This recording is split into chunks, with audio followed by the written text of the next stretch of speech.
કચ્છના નખત્રાણા તાલુકાના રાવાપર ગામે પીવાના પાણીની વિકટ સમસ્યા સર્જાઈ છે. ગામના જાગૃત નાગરિકોનો આક્ષેપ છે કે સ્થાનિક ઉદ્યોગો અને ખાનગી વોટર પ્લાન્ટ દ્વારા પીવાલાયક પાણીનું બેફામ બગાડ કરવામાં આવી રહ્યો છે, જેના કારણે સામાન્ય ગ્રામજનોના ઘર સુધી પાણીનું એક ટીપું પણ પહોંચતું નથી.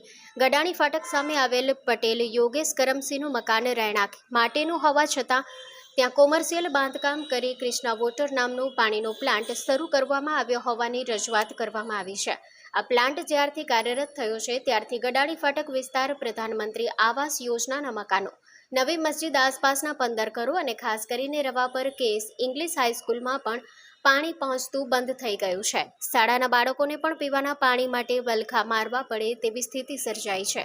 વોર્ડ નંબર 5ના પાછળના વિસ્તારમાં લાંબા સમયથી નળ કનેક્શનમાં પાણી આવતું નથી, જેના કારણે ગૃહિણીઓમાં ભારે રોષ જોવા મળી રહ્યો છે.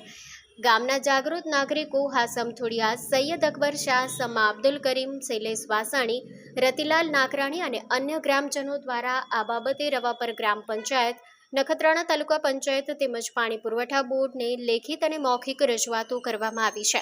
ગ્રામજનોની મુખ્ય માંગ છે કે ઉદ્યોગોમાં અપાતા પાણીના કનેક્શન તાત્કાલિક બંધ કરવામાં આવે અને રહેણાંક વિસ્તારોમાં પૂરતા પ્રમાણમાં પીવાનું પાણી મળી રહે તેવી વ્યવસ્થા કરવામાં આવે. જો વહેલી તકે આ ઉદ્યોગો સામે તપાસ કરી પગલાં લેવામાં નહીં આવે તો આગામી સમયમાં ગ્રામજનો દ્વારા ઉગ્ર આંદોલનની ચીમકી પણ ઉચ્ચારવામાં આવી છે. મિત્રો, હું જાગૃત નાગરિક હાસમ થોડિયા, રાવાપર તાલુકો નખત્રાણા. મિત્રો, આજે મારે વાત કરવી છે નખત્રાણા તાલુકાના રાવાપર ગામે પીવાના પાણીની તંગી અને અછતના વિશે. રાવાપર ગામની અંદર છેવાડાના વિસ્તારમાં પીવાનું પાણી પૂરતું લોકોને મળતું નથી. પીવાનું પાણી પૂરું નથી મળતું એનું પણ એક મોટું કારણ છે કે નખત્રાણા તાલુકાના રાવાપર ગામની અંદર ઉદ્યોગોમાં પાણીનો બહુ બગાડ કરવામાં આવે છે અને ગડાની ફાટકના સામે પટેલ યોગેશ કરમસિંહ શિવદાસ હાલે પોતે તામિલનાડુ રહે છે. એના માલિકીનું મકાન અને માલિકીનો પ્લોટ ગડાની ફાટકના સામે જે આવેલું છે એ પ્લોટની અંદર કૃષ્ણા વોટર સપ્લાય મનોજ મોહનલાલ શાહ રાવાપરવાળા એની અંદર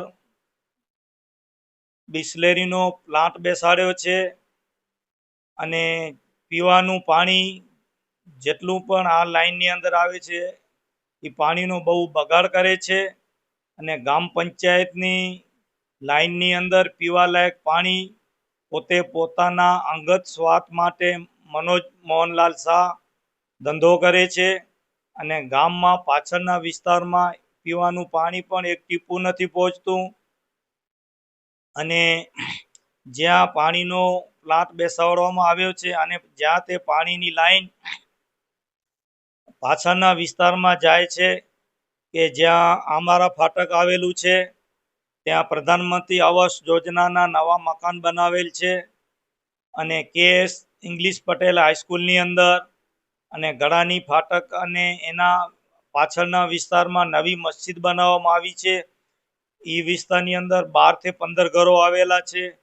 ત્યાં પણ એક પાણી ટીપું નથી આવતું. એનું કારણ એક છે કે જે હું આ નામ બોલ્યો છું એ વિસ્તારની અંદર જે પીવાનું પાણી ગ્રામ પંચાયત દ્વારા લોકોને પૂરું પાડવામાં આવે છે એ લાઈનની અંદર મનોજ મોહનલાલ શાહ જે પાણીનો પ્લાન્ટ બેસાડ્યો છે એ લાઈનની અંદર પીવાનું પાણી બધું ખેંચી લે છે અને પાછળના વિસ્તારમાં એક પણ ટીપું પાણી નથી આવતું. ન છૂટકે પાણી વેચાતું લેવું પડે છે. પાણી માટે ગામની બહેનો રાતના 12 વાગ્યા સુધી જાગે કે અમારી પાસે પાણી આવે, અમારી પાસે પાણી આવશે, તો પાણી નથી આવતું. એનું કારણ છે આગળ બધા ઉદ્યોગોવાળા પાણી ખેંચી લે છે અને પાછળના વિસ્તાર જે લોકો લે છે ત્યાં પાણી નથી પહોંચતું. તો આના માટે 2 મહિના અગાઉ મેં એક અરજી આપેલી છે કે પંચાયતને, નખત્રાણા તાલુકા પંચાયત, પાણી પુરવઠા નખત્રાણા, દયાપર, કે ભાઈ આ અમારા વિસ્તારને પીવાનું પાણી પૂરું પાડો અને ઉદ્યોગોમાં પાણી બંધ કરો. આ અરજીનું કોઈ આજ દિવસ સુધી યોગ્ય નિરાકરણ નથી આવ્યું. ત્યારે બાદ અંદાજે 20 દિવસનો સમય થયો.